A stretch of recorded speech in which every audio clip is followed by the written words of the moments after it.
Welcome to another episode of the Strongman Say, and Happy New Year. Welcome to 2025. Yeah, very uneventful back end of the year. It was for me anyway. I didn't do anything on New Year's. No, we did nothing on New Year's. I played some tennis, which Louis was probing me about before. I was like, no, not tennis. Just big guy stomping around a tennis court, missing the ball. Hitting a tennis ball, not playing tennis. Same thing. And drinking 196s in between. You didn't play tennis growing up? I did not play tennis growing up. No, it's not like...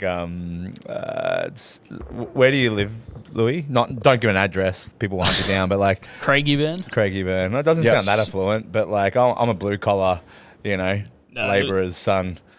Craigieburn, you'd be out on like the dirt, wouldn't you? Yeah, it's not a very popular Dirt and I was going to straight, say, mate. like, we were very blue-collar, like lower middle class. I played football, Yeah. Down the end of my street. That was about it. Walked myself to footy training. That's what all my friends I did not play tennis. I feel like everyone owned a tennis racket, but you wouldn't go into like the tennis court. No. You'd be the kid Yeah, I did belting have the a tennis ball. racket. I had one of my old dad's tennis rackets that I hit against a brick wall at home when I was young and practiced and decided that tennis wasn't for me. Hit the tennis ball against the brick wall or No, just my the head. racket the racket My itself? head after trying to hit the ball. No, we had a we've got a 2-year-old, so it's like hang out for a bit and then go home and put him down, and then I think we read. That was it. Yeah, we went to bed. Yeah. Very, very uneventful. But we went away Christmas, which was sick. I don't think you went away or anything, did you? You were very, very chill trained. New Year's resolutions or New Year's goals, Leigh Shaw? Do you make any? Do you have any goals for 2025? Or what's the theme of the year for you? It's actually a very empty year for me. So there isn't much of a theme. The theme would be to like fill it with something, yeah. No, because like the last 2 years, I've gone to Japan in Feb. Mm-hmm. So once it got to the new year, You have something to look forward to. that was like only a few weeks away. Yeah. Whereas, because unless I do it like last minute, Yeah. currently right now it's not happening. Yes. So I'm like, oh, It's a good time to What- go, what am though. I It is a good time. There's nothing really on. Do you know what I mean? and they're having like the best snow they've had in like a decade, and they already have good snow as it is. I'll tell you what. And I've got a friend that I used to live with, and he's over there, like he's up on the Gold Ah. Coast. So I'm seeing all of his videos pop up, and I'm like, It's a good time to "Should've go. gone." You can always go. You don't have, that's the beauty of not having a kid and a mortgage. Well, you can take Cole to snowboarding. I can take out to someone. We talked about that actually. But I'll tell you what, I had the last time I took a week off, like online coaching, like, because obviously we don't that's a forever job, right? It's Yep. every week. So I remember I took the OSG week off because the flying was just too annoying. Yep. And the last week I took off before that was like 2018 SEL because I was in the Himalayas afterwards hiking. I could not do the job. So I think it was like 5 years before that was the last time I took a week off. I took a week off. It was needed/required from my wife. Yeah. It was like, hey, we haven't seen you for a month. Can you, I think it's like you need to take a week. I'm like, yeah, that's fair. It's a good time too. I felt so good after taking like an actual week off, like doing the check-ins and like actually taking a break from the gym and stuff. Yep. Came back and I reckon I've done 3 weeks worth of work, as you know, in that week for taking a week off. So all I'm saying is sometimes the most productive thing you can do is fuck off to Japan and go snowboarding. I don't know. You seem pretty stressed the last week. So it's like you had a week off and you're like, I have to catch up on a month's worth of stuff. There's that too.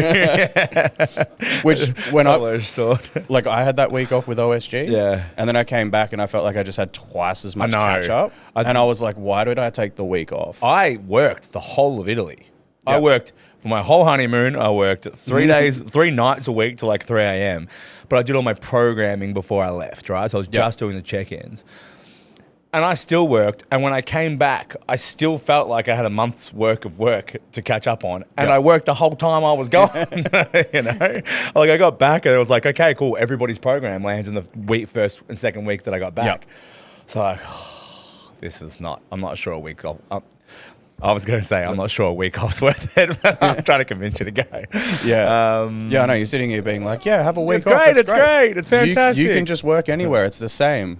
It's like it's not the same. No, it's not the same. Going away as an online coach is super stressful. Like people think it's like, oh, you got the best lifestyle. You can make an income anywhere. When we went to Bali as a family, It was such a pain. I was so stressed trying to find good Wi-Fi, a quiet place that didn't have scooters going on in the background to try and work and do check-ins. Like, it's so stressful to try and like cart your laptop around trying to find a cafe where you're speaking into your laptop like a fucking loser in the middle of like a busy, crowded cafe. You need to be able to hear well. You need to be able to sit down and lock in. Do you know what I mean? Yeah. And have reliable Wi-Fi. And it's like the Wi-Fi was down the whole region one day, and it was a check-in day, and I was like so fucking stressed, and we had plans in the afternoon. And even just the time difference. Yeah. If people don't send you Kind things of up to nice date. though. Like if you don't send it, yeah, but then annoying because they'll send it and then you're like, well, tomorrow I now have to do a check-in, you know? Yeah, it's the same as OSG. It was like there'd be an afternoon gap where everyone's sleeping. Yeah, which is and kind of nice. Everything's you can just bang them all silent. out, you don't have replies. But I wake up in the morning Yeah. and everyone woke up before me. So I wake up to a lot of stuff versus waking up to a quiet morning.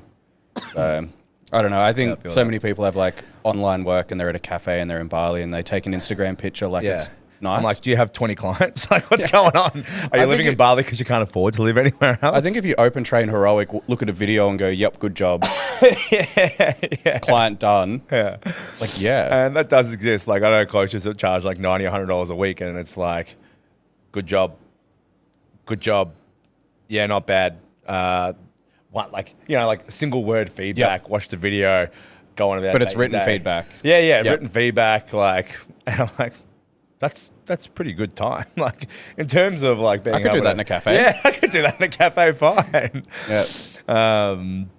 2025, I feel like mine is the least versed or like varied goals that I've had in a long time. Like, you know, like last year I was like, I want to learn how to sail, which I did. I did like a sailing course. and stuff, which was cool. Triathlons. Yeah, like all that sort of stuff. Like I said, there's like 3 things I want to do, and it's like, I'll say 4, like family, like dad and husband. Well, I just want to get strong and jacked. I don't want to work. That's like, they're the 3 things. I'm like, There's you know, also only 3 things that you train anymore, too. yeah, I know. You squat, you bench, and you deadlift. I'm really like narrowing my field. I'm like, Yeah. I feel like, and I've been cliche watching like some like Sulik videos and stuff like that. I'm like, I'm really getting into just like, I just want to be a big fucking meathead. Like that's all. Like I'm cashing out of everything else. I'm like, I just want to be fucking big. I want to eat food. I want to work. I don't want to just hang out in my backyard with my boy and my wife and throw fucking styrofoam airplanes like I was yesterday. So you it's know, like, powerlifting this year, and then no, I'm going to do powerlifting comp, then I'm going to go definitely back to strongman. My body does not. maybe you'll end up being static monsters. And you'll drop to 2 things. There's plenty of ample evidence of me bagging out static monster competitors on this podcast. Yeah. One of us. You're like, I just want to do log and deadlift. Yeah, no, That's it. just deadlift. I still have people say that with like the title shows and stuff. Being like, it should just be this, and this. It's like, well, that's, And it's like, you can train that way Yeah. and be really good at those things. but it's not strongman. But the sport changes a lot and it goes through trends. it does go through trends. Even the Arnold Pro Show has like the behind the neck. Yeah, I know. Interesting. And quite a lot of like dynamic, like not dynamic, but like different kind of events. It's like, The Arnold and Rogue seem to like go hand in hand with like some of the stuff Mason throws out. He did like the Ukrainian maybe they're deadlift, watching. and then they did Maybe like they're- the maybe Mason's the leader of strongman in the world. no, because they did the elevated deadlift Yeah. at Rogue. Yes. Remember? Yeah. And it was like at that same time that Mason had the Ukrainian Yep. deadlift through the floor We set did the up. wrecking ball hold. OSG did the wrecking ball hold thing. Do you know what I Yeah. mean? Or we did like the through the floor hold thing. Yep. We're ahead of the curve in Australia, maybe. I hope not, because But like the curve but spiraling those events downwards. are like the events that have been coming out have been like awkward, odder events, not Yep. standard strongman as of late. So interesting. No, I definitely will go back to. I'm potentially doing a powerlifting comp. Well, I'm debating at the moment. I am going to do one, but whether I do pro or not, What do you mean debating? my you body. You got to stick to it. I am going to do it. You gotta- 100%. you can't get halfway I'm not going to be strong enough to do pro raw. Like, Every powerlifting prep you do, you get halfway through and you're like, nah, stuff this, and then you go to a strongman comp. Like you don't finish it. no, the last time I did a powerlifting Powerlifting prep was COVID, Warriors, and it got cancelled. Okay, so when was the last time you actually did a powerlifting comp? 2018. Like, that was 4 weeks after getting back from Czech Republic. Young Tyson only needed 4 weeks. Yeah, I know. And old Tyson needs 16 and he still can't get there. He's like, oh. My hips feel like shit. My lats have felt like shit. And my pec feels like it's going to explode every time I bench. And you saw me do some overhead press the other day because I was like, I wonder if that feels good. And I was like, yeah, that feels fine. Runs a yoke. Oh, That fine. feels great. Yeah. Trains heavy yoke. No, this feels shit. Deadlift with straps, fine. So I'm keen. I want to do a comp or two maybe this year and then go back to Strongman. I think it'll be a better base for me anyway. I feel like I lost a bit. So, anyways, boring. Next. It's probably something people are actually very interested in. Yeah. Like I mean, what you're doing comp-wise. the theory is of one foot doing the into powerlifting retirement. comp was one, there was not a lot of competition or exciting competition in Australia. No offense. And I'm not saying that no one could beat me. Like in an event like middleweight series, I don't think I'd win. Yeah, come compete with me in the 105s. I don't think I'd win. Like, I'm serious. Like, and that's fine. But like, I mean, the comp doesn't excite me anyway. But like, it means that I have to go overseas to chase the competitions that I want to do, which is expensive, and I probably don't have the money to do that at the moment. And then there's just other priorities. And then powerlifting is like, it's a different challenge. And I would like to be able to total 900 before I hang up those powerlifting boots for good. But I do think after a really shitty 12 months, like of just constantly getting injured and like low training exposure. Like you think that like you tear a hamstring, then you have a facet joint sprain, and then you tear a pec. It's like I'm doing what I need to try and get to the next event, but I'm not getting any training in. I had to deload my training so much that like I felt like I really didn't get much actual good solid training in. So I thought that powerlifting would be a really good way to just like build up a base again. But I've just felt broken most of the time. So. That's probably building up a good base then. It just means you didn't have the base. It's some more work that I've done for a long time. So I'm enjoying it a lot. I'm enjoying everything else, but the main lifts just don't feel fucking crash hot. That's all. Like they don't feel fucking strong, but drugs will help that soon. That's also powerlifting though too. Like, yeah, it does. Yeah, and I said that. I was like, I also know that in 6 weeks, I get at the top end, I might feel fucking great. Yeah. Do you know what I mean? It does turn pretty quick. And we've said that with powerlifting is like the peaks and troughs are much higher. Yeah, you don't because- generally feel strong all year And it's at so your objective. events. Whereas Yeah. strongman, like you can go pick up a monster dumbbell and probably hit close to like what your max is. Yeah. I've seen so many people recently and like clients that I've had pick it up and get a PB. Yeah, no, me too. Because they haven't tried to PB for 2 years. And that idea of like, we get globally stronger. Like, if you've been training with us for 2 years and getting coached, like, they're like, oh, I got a PB, I'm getting strong. I'm like, I fucking hope so. Like, that's what you're here for. That's what I'm here for. If you're not getting stronger, hire a different coach, bro. Yeah. Like, I picked up the dumbbell. Like, yes, if your skill is reasonable and you've gotten stronger, then the likelihood is that you will pick up thing and maybe get a haphazard PB on something you haven't done for a while, because we get globally stronger. We don't just get we get specifically stronger, obviously, but we should get globally stronger too. Usually we do on like... And more coordinated. A lot of people in their deload will just go, oh, I'm just going to max out my bench. And then get a bench PB every 6 months. Yeah. I do that all And the just time. like never bench. Yeah. Or, I don't know, I find side quests... people get so much stronger at on a side quest than on a main quest.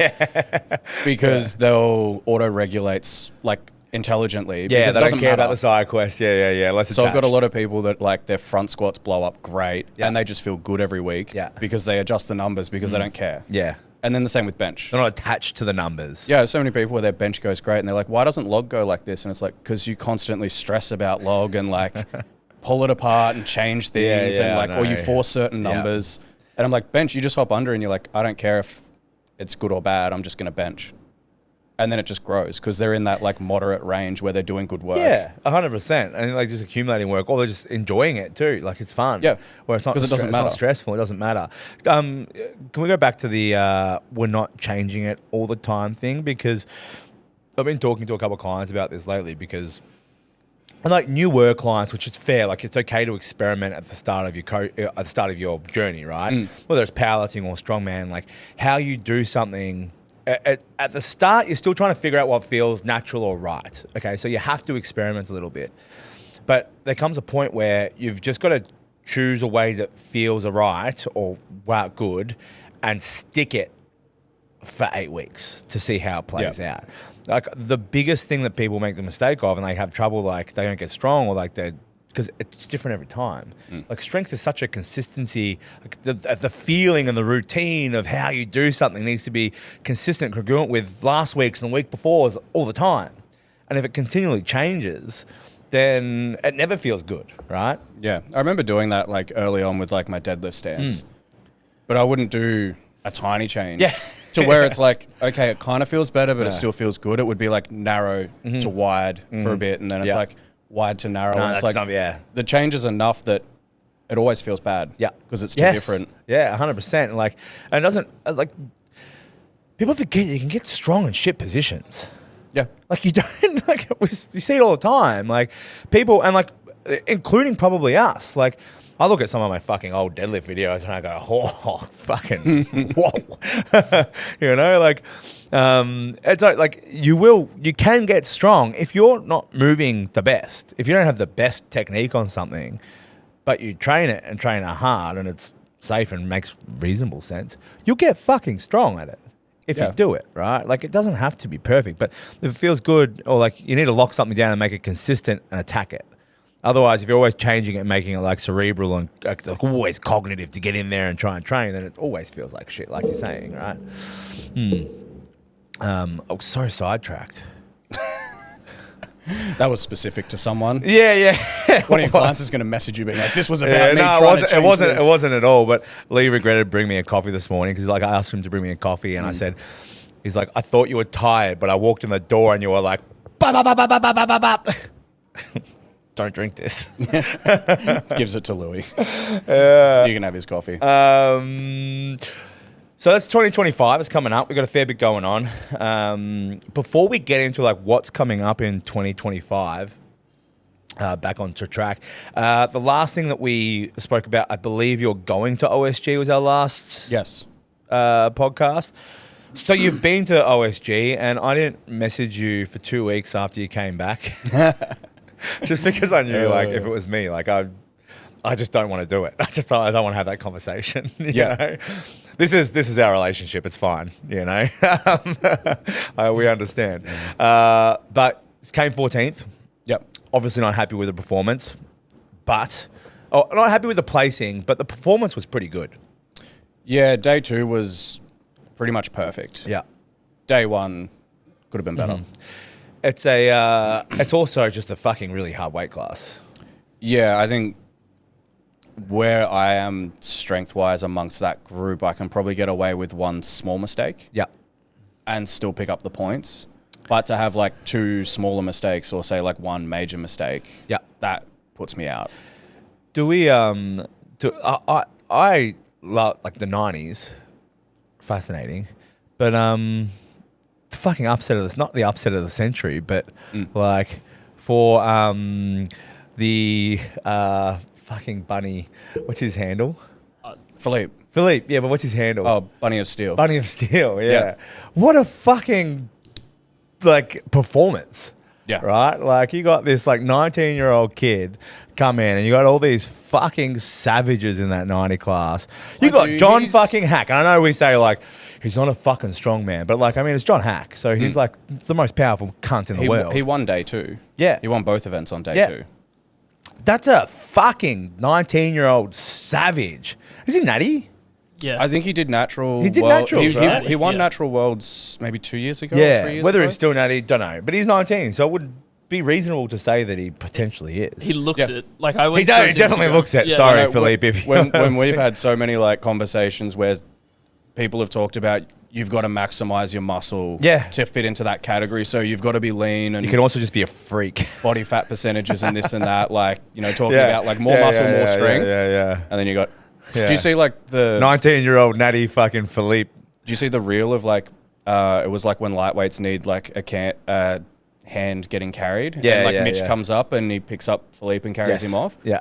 Yeah, someone commented on that being like, that guy doesn't even look like he does strongman. And someone's like, that's the under 90s world champion. Yes. And no, he doesn't. No, he doesn't. If you cross that guy in the street, right? Yep. You would not like In the schoolyard. in the school. Yeah. Yeah, someone was like, In your uni orientation. yeah, someone was like, how does it feel? You got beat by like a 19-year-old. I'm like, so did everyone. Yeah. So did the best in the world. Yeah. And he is the best in the world. in the 90s. It's just his performance. Talking to Flash like over the weekend because Yeah. he coaches him. Yeah. And he's like, yeah, I have to coordinate times within like his schooling so that we can do calls about his training. Like he came over and did love chaos, it. Yeah. and he was in the group chat like trying to work out trains and stuff. And one of the other guys was like, just hire a car so you can drive to Preston for chaos. Like I don't have my license. He can't hire a car because he's too young. Oh yeah, under 21 or Yeah. 25 or whatever it is. Yeah. He's got a little brother, Yeah, I've seen this as well. and his yeah. little brother's Instagram's like Bunny of Copper. Yeah. That's great. That's so good. And he's like ginger and like the same Yeah, thing. yeah. I've seen them like him behind him, like geeing him up, getting ready to go out and stuff. It's fucking Just cool. built different in check. It's inspiration for people like Louis over here. Speaking of people who look like they don't yeah, lift, yeah. But it is that like shining example of, honestly, he reminds me a lot of like when Mitch Hooper first started, Yeah, sure. because Mitch Just that freak power, like it just didn't look impressive. yeah. Like he was like, He was always a big guy. compared not to a the big other jack guys, guy, you yeah. could almost say he was like skinny fat. Like Yeah. he had a small upper body. He still does. Yeah. He had a higher body fat percentage. Yeah. Not much muscle. Yeah. Still compared to some of the guys, nowhere near Yeah. as much. Yeah, Big yeah. legs. Yeah. But yeah, was just quick. Like Philippe did the yoke in like Powerful. 9 seconds. Yeah, just powerful. Just have like that. Not the static strength, but moves well. Like Philippe No, and can they- split jerk. Yeah. And can move well. And he- that just natural, like, God-given ability to create force. He was Like- also like, he deadlifted like 200 or something back when you scroll back on his Instagram when he was like 14 or 15 Yeah, or so something. they've been doing it for a long time Yep. as well. Like, Started very early yeah, on. yeah. But still, incredible. Like, so, I mean, that was the funnest thing for me from OSG. Like, just like, what a fucking, like, whew. But yeah, the finals was an upset. Like I think CJ won chaos last year. Yeah, yeah, yeah. He was sitting in fourth going into that sandbag event. Yeah. He did the sandbag event in like 42 seconds. Like Yeah. I don't think he necessarily bombed it. He was Yeah. just slow. Yeah. And that took him from fourth to 11th Yeah, that's massive. and out of the finals. I think Derek 42 was... seconds. Yep. It's a long time. It's a long time for someone. well, the winning Derek time does was- like 17 seconds or something, wasn't it? No, the winning time was 32. Oh, 32, sorry. 31.9. That's what John got. That was the Yeah. winning time. Yeah, that's quick. So he won at Sorry, 31 17 Who got... Was there 17 seconds? Not on the No, sandbag the medley. year before, maybe. Oh, the sandbag medley. Yeah, sorry. sandbag medley. Oh, I thought you were talking the throws. On the Oh, no, sandbag medley. Yeah, yeah, gotcha. So yeah, the last event before finals. Yes. So yeah, CJ did No. that in like 42 seconds. Yeah, yeah, yeah. So 10 seconds slower than the winning time. Yeah. And that took him from 4th to 11th. Yeah. Derek was kind of the same. He did in like 38 or 39. That took him from 6th or 7th to like 12th. Yeah, it's a big difference. Yeah, the difference between John's winning time and my time was 4 seconds. And I got 9th. Yeah. And then the difference between me and someone that got like 18th was another 4 seconds. Yeah, it's a tight event. So yeah, that was like a huge upset by a lot of people. Speaking about upsets at OSG. Been a few. Yeah. Give it overdoing the controversial, but like, I think it's been like cooked by, like it's been overcooked by so many this people. is the thing. Like, I just saw so many posts about this, right? So, I mean, we can start at either end of this. I'm going to start with the prize money and all this sort of stuff, right? I can understand it. Like, I just saw every fucking strongman I follow make a post or throw their 2 cents in, and now we're doing that. And I'm like, roll eyes. But here's what I think. Like, you're up, you know what the thing is. You know what the go is, and you're upset that it is the thing that you... It's like hoping that something is not what you know it is. Does that make sense? Like, and I know that like they promised more prize money and stuff, and the prize money wasn't there. But there's so many posts about like how you were treated and blah blah blah. You put 400 fucking competitors in a room, they're not going to treat you like an individual competitor and athlete. It is a big fucking show. It is a fucking revolving door, and it is the business of world's official strongman games, world's weight classes, right? It's not the independent chaos shows. It's not this, and it's not designed to be that, and it can't be that unless you split it up. So the way that it is the way that it is. Is it profitable? I got no fucking idea. Could they give you more prize money out of what they're making? I've got no idea. Do you know what I mean? Is there ways to maybe make more money from it to give it back to the athletes? Maybe. I'm not fucking Lynn, but I'm so surprised. Like, yes, the prize money is poor, but if you're doing strongman and you're going to that competition, you're going to go anyway. Yeah. They probably know that. It's the fucking title.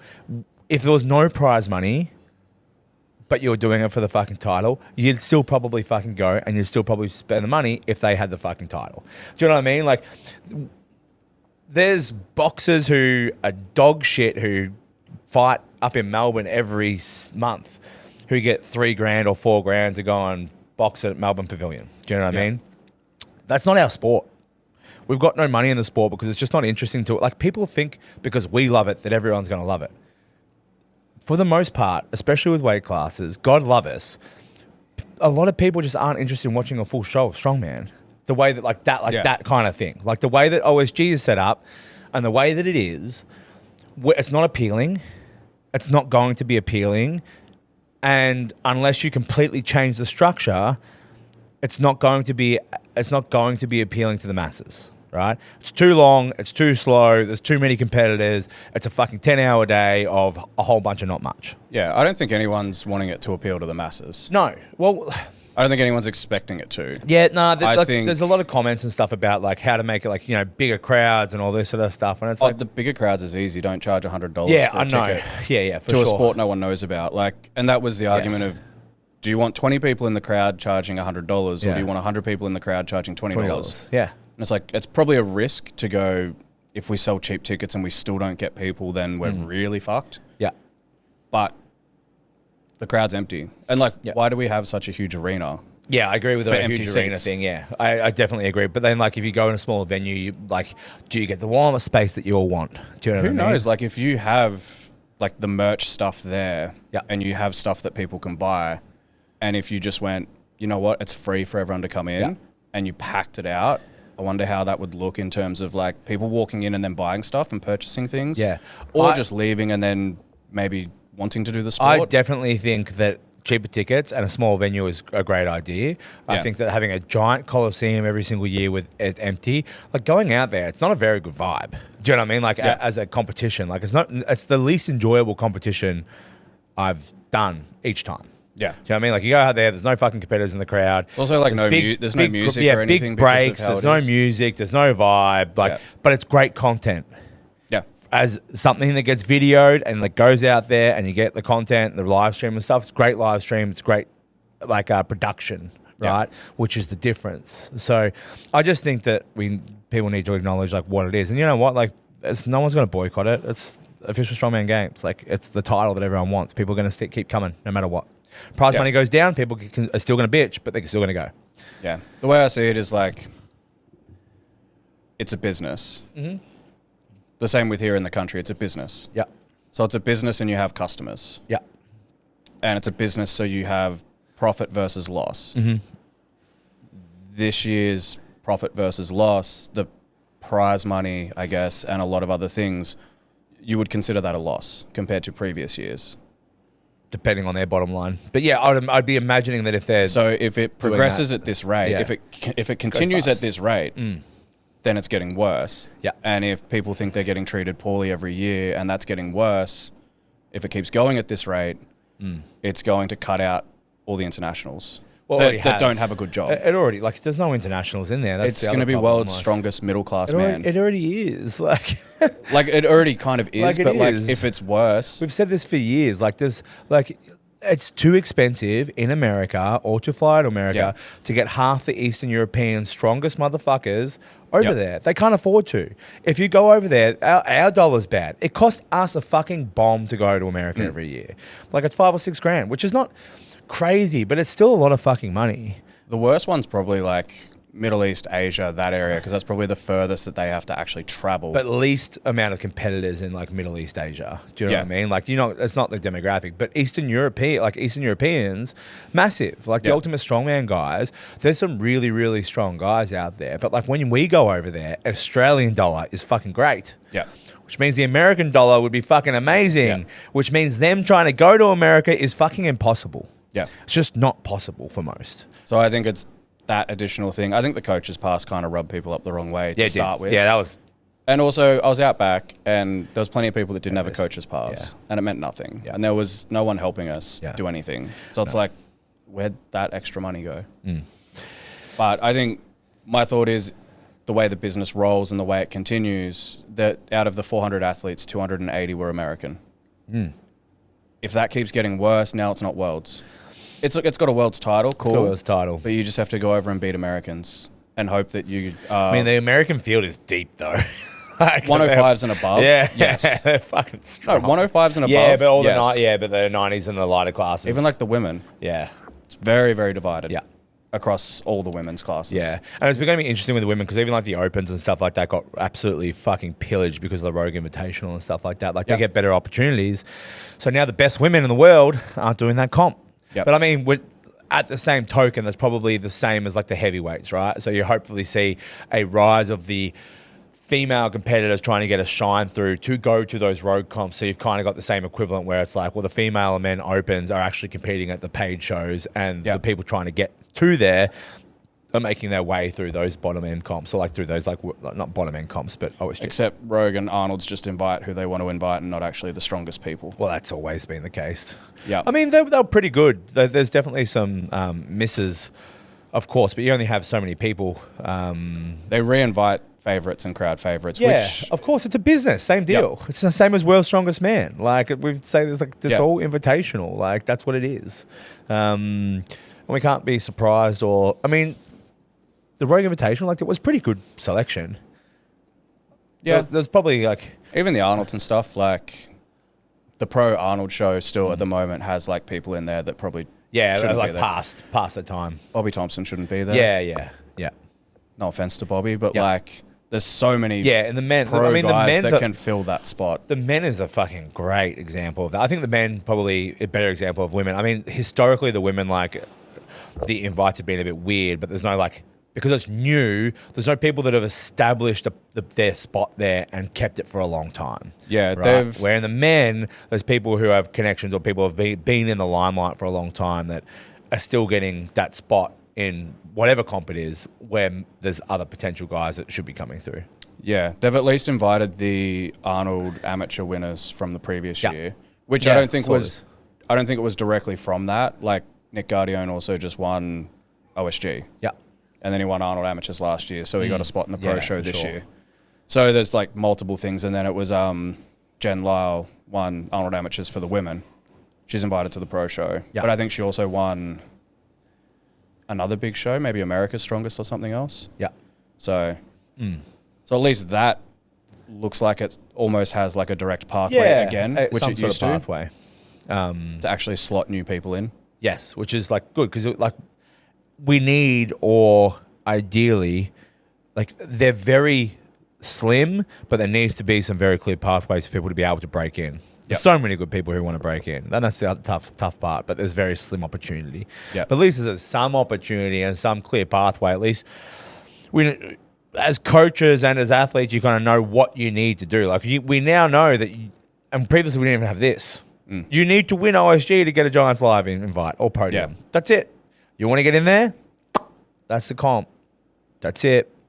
Which is why there's like 50 opens going. Which is why there was 50 opens and savage. OSG, the team. So our team, obviously, like everyone bought teams. A lot of people bought teams. Well, I was talking about this the other day because I think you're a bit of a dark horse, and to sing your praises. Besides probably the MST guys, and I'm not 100% sure on this, and obviously they've got a team of people, but I don't think there would be many coaches at OSG who coached the same amount of people at OSG that you did while competing as well, especially. I'm not sure. There might be a couple in the UK. Yeah. I definitely think maybe a couple in the UK, but how many athletes did you have compete at OSG? Very good question. 7? Yeah. I have to actually sit here and actually... 7 or 8 by yourself, I believe. Don't forget Benny. Actually, 10? 10? 10. Can't be right. I'm pretty sure it's right. 10. So 10 athletes at OSG, coached so. by yourself, plus you. 11. Yeah, I think so. Just saying. Anyway. Something like that. It's impressive. It's a lot of lifters sort of like heading over there and like one making the cut, but 2 having a crack over there, which is fantastic. Team went pretty well. A lot of finals. Yep. Any standouts for you in your group? Katie came fourth, which was great. Yeah, Katie Finishing came the podium. fourth in opens, which was Yeah. great, but we kind of not expected that. Yeah, but we with the knew, Rogue Invitation, we knew that like it was. we knew there was good events and Yeah. like she wasn't going to go in and Yeah. come down the bottom. Yeah. Whereas like a lot of other people, like their first one is just get the experience, Yeah. see where you fall against the internationals. Whereas and set a benchmark for next year. yeah, so I did well. Meg second, Yeah, 64s by a point. Yeah, really close. Which she was stoked about. Yeah, savage. As she should have been. It was just the log that like She's just one of those ones who just keeps like ticking the box and keeps getting better. Yep. Like she just keeps showing up, and she does all the shows. She does all the international shows. It was only really her and Tyler last year that did PSL, Ultimates, Chaos, and OSG, yeah, the big, and like all of them. she podiumed at all of them. Yeah. And Tyler, I think he got a fourth. Yeah. Or fourth or fifth at Chaos, but otherwise he podiumed at all the others as well. Yeah, it's fucking cracking. Whereas no one else did that. Yeah. And then, post OSG, like everyone's post being like, if I'd had this one good event, like this would have done this and made me win. And it's like, if Meg hit her log reps, everyone's she would have got, won. everyone's got that. Yeah. If I had done this, Everybody does that after every comp. It's fine. which is fine. I just don't really post about it. Yeah. Like I'm like, oh, I screwed up my yoke run. Yeah. Which everyone was like, oh, the log went bad. And I was like, yeah, the log felt terrible. Yeah. But that didn't cost me the most amount of points. Yeah, that didn't rock my points. Yeah, the yoke was the one that cost me the most amount of points. I came 18th Yeah, it's a big drop. with 20 seconds. Yeah. And that was my fault. I got halfway and I was like, this feels great. This feels really I light. said this. I can go quicker. Because I was watching like John next to me and I was like, I can catch that. Yeah. And then I got like sort of maybe a third of the way. Yeah. And it was feeling good and I could just feel it like tip. Yeah. And there's just nothing I could do. And then I like picked it up and like I still had like a quick run, but I just lost. Yeah. That's too tight. Too It's much just time. too tight. Yeah. Any other highlights team-wise? Key ones? Key ones. Meg, probably. Second. Yeah. I only had Luke and We're Josh. just looking at like placings and stuff. Or just like- performances. Katie winning like the sandbag and sled was great. After last year's as Yeah, well. She and was like stoked. Sarah did great on that event, Yeah. and that got her into the top 10, Yeah. which was really Yeah. good. There's like heaps of them, which are standouts. I think the standout performances for me are the ones where you would expect someone to go worse in and then they do better. Yeah. Whereas for me, like seeing someone have a standout performance, smashing their best event and doing well, and it's like, yes, it stands out to everyone else, but that's what you would expect. Yeah, you expect it. So someone's like, this person did so great. I'm like, as they should. Yeah. I mean, Like my deadlift where everyone's like, oh, you crushed the deadlift. And it's like, well, it's an axle. It's straightforward. I did it's- 4 reps in training. I knew I could do an extra. Yeah. I did 5 at comp. yeah. As I'm not really stoked about it. Yeah. Like I'm happy that it went to plan, but it Yeah. went to plan. Whereas like my sandbag and sled, I was like, okay, I did better on that than what I typically would against those guys. Yeah. Yeah. Like Like my placing-wise. transitions were ninth faster. I didn't screw ninth it is up. a big improvement from like last year's medley as well. Yeah, last year I came Yeah. 13th on the same type of event. Yeah. Both times finished 3 seconds behind Andrew, who came second both times. Yeah. So consistently, I'm at least like staying pace. I'm not getting worse as the years go on, which is honestly the goal. hardest thing. Is like, like everyone just keeps getting better Yeah. and everyone keeps pushing each other, but there's always people that just can't keep up No. as the sport keeps progressing. Yeah, And for like, sure. it's very hard to get ahead of people that are ahead of you, but at the least you want to stay up with them. Yeah, I think that's everyone's challenge, right? Like the sport progresses, you stay with it, but also try to get ahead of it. Whereas in Australia, you watch people just get like pushed out. Yeah, There's people that do. people just come and go in Oz though. But there's people that do state level comps, and then 2 years later, they're like, "When did states get so heavy? I can't do it anymore." And it's like Yeah. you were meant to get stronger with it. Yeah, exactly. Like you were meant to take it serious enough that you progressed with Here the kind of sport. goes up and down, I feel, though. Like, the sport kind of, like, kind of gets heavy, then, like, it kind of pulls back when we realise that, like, 3% keep getting stronger and stronger and start becoming world class, but the other 97% just, like, not everyone's going to get there. Not everyone progresses at that rate. I think it's been like the 3rd year now since we've had like the title series. Yeah. And it's probably the 3rd year now that when the weights have come out, it's basically as heavy as the state comps. Yeah. So I feel like the title comps either need to get heavier and like kind of bad luck, deal with it, like we used to when Arnold's came out and we all just had to deal with it, or just drop the state ones back. There's a lot more events though as well, so they're not unbalanced. Do you know what I mean? Like there's a max event, there's heavy stairs. We'll talk. We may as well get into that. I mean, like the qualifiers all had heavy yokes. Yeah, like decently heavy yokes, especially for the women. Yeah, and then middleweights has got like some kind of heavy power stairs, but like it doesn't. I feel like there's a lot of people that would find middleweights an easier comp and not as heavy as some of the state comps. Especially with some of the minimums and stuff like that, it's probably more achievable than some of the state comps. Yeah.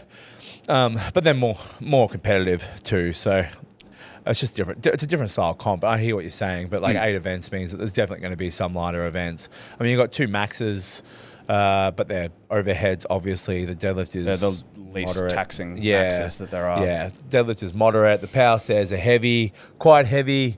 The stones are heavy. Yeah. Stones are often not finished. There's 2 max events and there's heavy power stairs. So yeah, it would make sense that like if Arnold's had 5 events every year, if we had 8 events or we took out 5, like there's probably going to be if we had 5 events, it'd probably make it heavier. Do you know what I mean? Potentially. But if we got 8 events, like you can expect like the hangs low yield. I was going to say we don't have 8 events. We got 7 and we hang from a bar. Yeah. Like it's not taxing. Yeah, I know. But I mean, that's the thing though. Like 8 events, like you're not going to make all of them hard. Like you get a grip event, you got the totem carry. The load like is reasonable. Like that's a pretty reasonable like max distance carry. I think it's pretty much identical to like Vic's Barry carry. Yeah.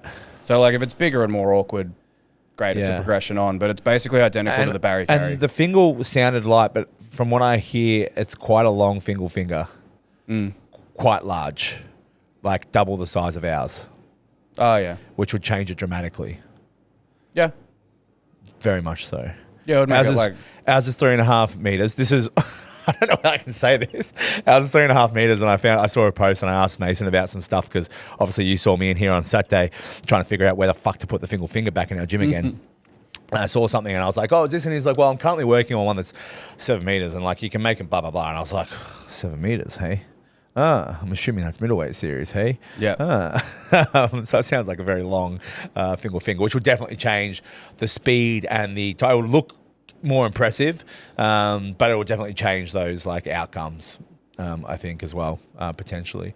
But I'll take a guess and make a bet off the bat. I think if you make it really long and light like that, I think all the top people will tie on basically the same flips. And I think all the weaker people that might struggle will all zero. I think they'll get halfway up on that fingals and it'll be way too much. Potentially. Depends how heavy it is. I'm just going to say it's a bad idea. We'll find out. I just think like, and I'd still want a petition for it, is like the ASM, ASW Timber series. Ones. Yeah. I'm like, that looks good to see that out so there. Good. Yeah, it would be good. And in terms of people not tying on reps, you have split times on all 4. Yeah. From a spectator point of view, flipping all 4 I think it's a better sick. for a fingal finger in terms of like the event and not seeing ties. I think it's a better event for that. But even spectators just not watching the race. Yeah. Yeah, I think fingals was always made to be done as like a series going heavier. Similar. I mean, the flag race exactly like the fingal fingers. So I definitely see the appeal of like going through one them. flag race for reps. Yeah, and you just.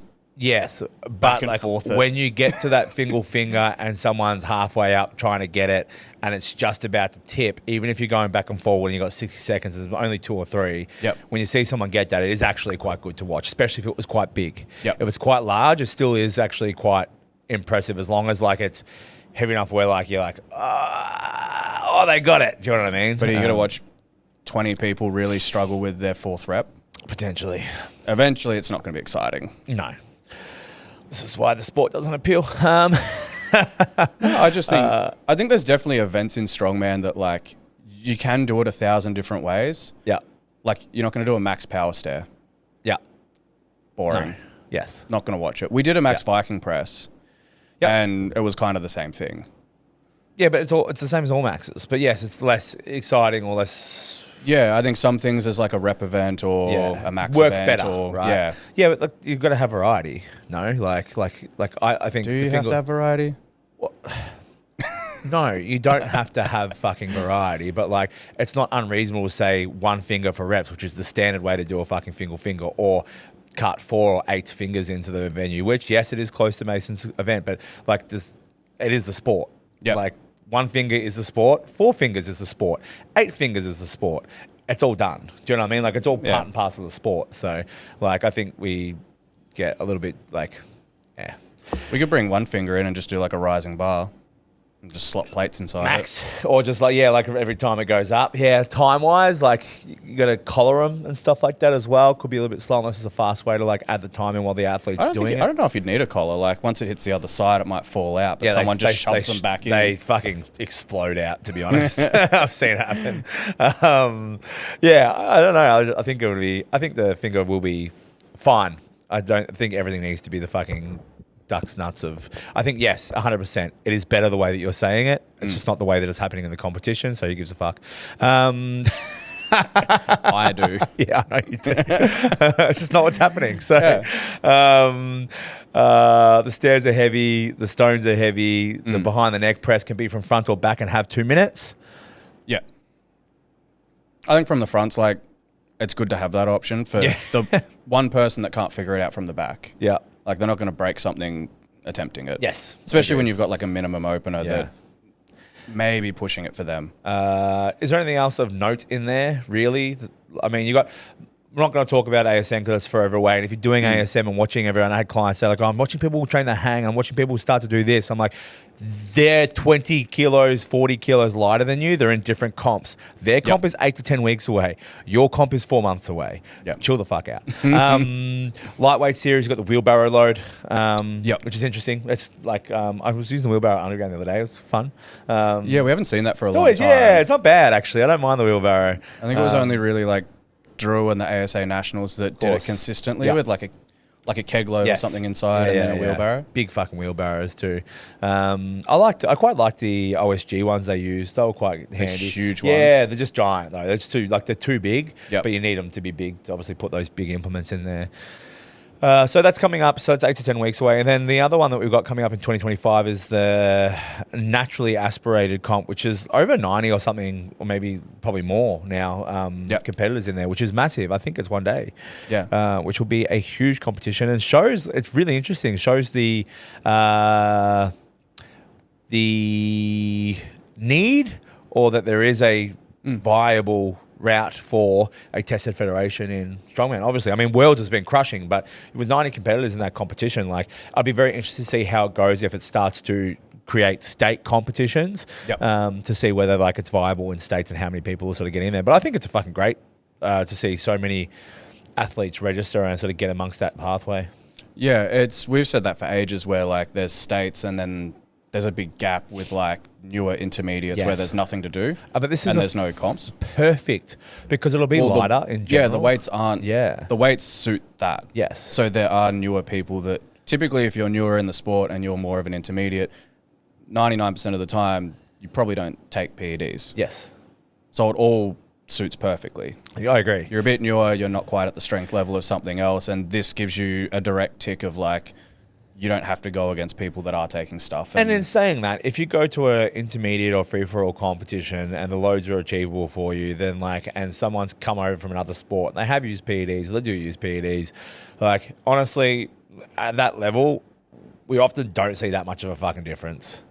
I often see the PED guys get flogged by the natty guys. Like, if you've come from CrossFit or something like that, like, it's all just kind of in the wash because you're all kind of at the same level regardless. See it all the time.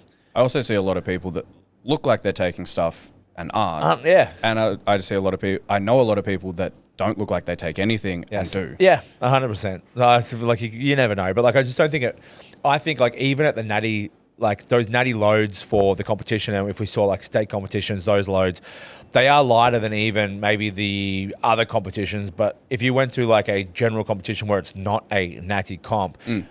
The loads often, like Battle in the Bay, the loads aren't fucking heavy. Yep. They're super achievable. You're probably going to get a mix of both, but you won't even know the difference. Do you know what I mean? Like, well, apparently at the world level, if you're a teenager and from Czech Republic, it doesn't matter either. There's some inspiration for you natty dogs out there, right there. Who was it? There was someone else too. In the under 80s. I can't remember who won it or they came top 3, but they won Natural Worlds. Yeah, okay. I can't think of his name, but he went on to OSG and he came 4th, I think, like crush last year, like the year you went as well. Yeah. That year that we did it in Charleston, he came 4th or 3rd or something, but he beat Ben Donan. Yeah. Who was like a previous winner. Finley Mercer. It from could Scotland. be. Oh no, it's the accountant. What's his name? Has a really big stone. I can't like they call him like his Louis thing's all. the Oh accountant. yeah, no, I've seen the stone lifting. I think it was him. He came. Louis like, all over the natty dogs. He loves Yeah. it. Look at this. Dylan Thompson. That name does not seem No, familiar it doesn't for sound- it. No, it wasn't what I was thinking. Kyle. Yeah, Kyle. Kyle That's Scott? Yeah, Kyle Scott. Yeah, Yeah. that's what I was thinking of. The Stone King. Yeah. So I think He- it was him. He did really well 2023 OSG. He trained under And Dean then- McVie as well. Anyway, no, different one. No. Sorry, no, I was thinking of a different guy. And then, yeah, so you've got people like that who can beat Dean McVie. And if Yeah. anyone's met Dean in person, he's a lot shorter than me, a lot thicker, and equally as wide. Like he's yeah, he's jacked. So you've got so many different body types Yeah. that doesn't always equate to No. winning. Yeah. It's not like powerlifting and you looked at Pro Raw and you're like, oh, cool, all the under 95s and all the under 110s are shredded and jacked. Like, all the time. there's not many powerlifters that don't There look is like they the lift. 90s 105s weight classes, a little bit of a different, not a different story, because obviously we're just talking about how a 19-year-old natty kid won. GPC Nationals, like Yeah. I watched some of that from last year. Yeah. And just watching the under 100 guys walk out, and I'm like, all of these powerlifters are way more jacked than all the 105 strongmen. Yeah, definitely, 100%. Like there's just so much more muscle. Like, Way, but the equally training, too, like yeah, shoulders. The training everything. just like when I did powerlifting last time, you were like, you look big now. Yeah. Like, and the training's just different, right? But So I think you can't get away with it really in powerlifting No. unless you're just a genetic strongman's freak. just different. But like the heavyweights, I think it's weight class dependent because I think the 80s and the heavyweights, higher likelihood of natty guys doing very well. You get some big guys who are just fucking genetic freaks who do very, very well. Probably not the OSG level and like trying to get in the world level now, but like in general, the heavy guys, big guys, strong guys, powerful guys, right? You get some guys who I also have, like, think the great- majority of big guys, and we've spoken about this, who aren't technically good or don't have a base level of the big guys tend to be a lot the quality and like they don't tick every box. No.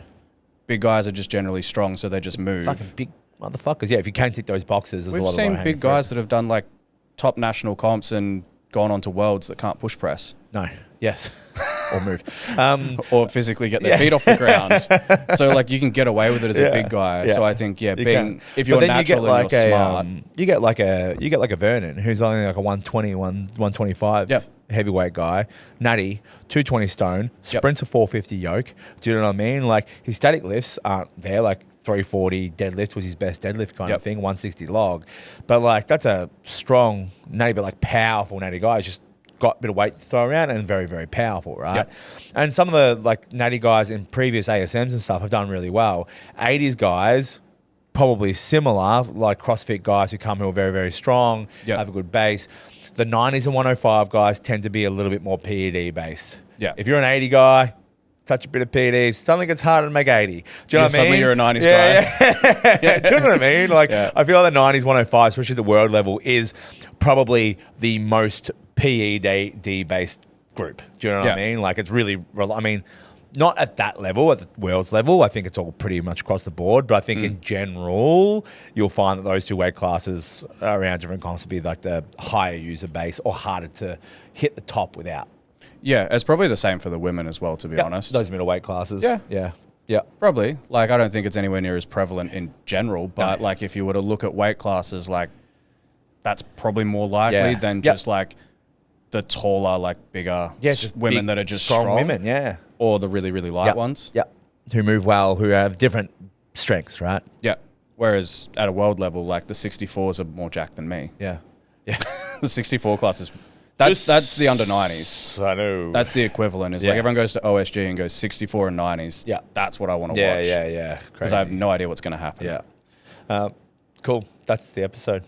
we'll see you in a fortnight's time. Have a lovely, lovely week. So coming up, we've got lightweight series, we've got middleweight series, we've got natties coming up. We've got a whole heap of stuff. We've got some powerlifting Battle comps. in the Bay. Battle in the Bay is At the Melbourne Expo coming Centre. up there, Fitness Expo Centre, which would be great. So we're running that through Strong Geelong. It was basically the call-up was we can put on another competition a week later, or we can just move Battle in the Bay to the Fitness Expo Centre and run it. So that'll be at the Expo Centre, which would be great. Good to have competitions back at the Expo Centre, and the Empire guys are running the Queensland leg as well, I believe. So it'll be good to see At they're running their expos. their expo in Queensland, I believe. I got a Brisbane Fitness Expo. Yeah, again. I think so. I believe they're running something there alongside the guys like Mickey and stuff. So I believe they've like taken over. I think Grudge Match is going to be there. I believe. I believe. Don't hold me to it. Because I don't think there's been a comp there since Drew did her Raw. I He did think like so. her Raw. Or Sydney maybe. I'm not too sure, but I definitely know that they're going to run the similar deal with the Expo. So we should have some good competitions and some like good full competitions. Like Battle in the Bay, we should fucking fill up. Melbourne Expo Centre, we're running it. Like I imagine that the loads are good. We should be able to fill that comp up pretty well and have a sick day. So that's coming up too. So lots to come up. Lots coming up in the strongman scene in Australia and around the around the world. Great. The coffee's wearing off. Yeah. Have a great fortnight. Stay strong. We'll see you in 2 weeks.